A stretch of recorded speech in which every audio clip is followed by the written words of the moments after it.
Hi, welcome to this Mark's Reviews tutorial video. We are going to show you how to fit the rear wiper blade onto your BMW X3 F25. It has a little clip like this, is the replacement one that you need to get. Very, very simple and straightforward. We're going to lift this.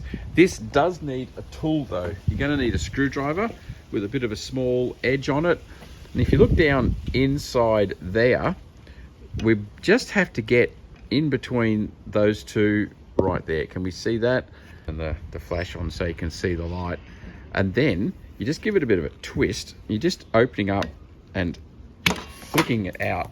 Basically, just that little clip there has to be flicked out. And you see it's right there is the clip that you're heading for.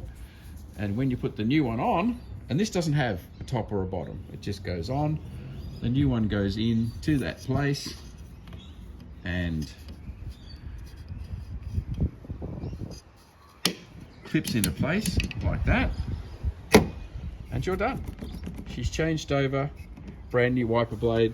This one was totally cactus, it had actually split and started to come to pieces.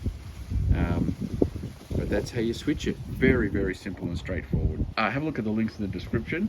So I'll put links to the correct wiper blades. There are lots of different types, so you've got to get the right ones.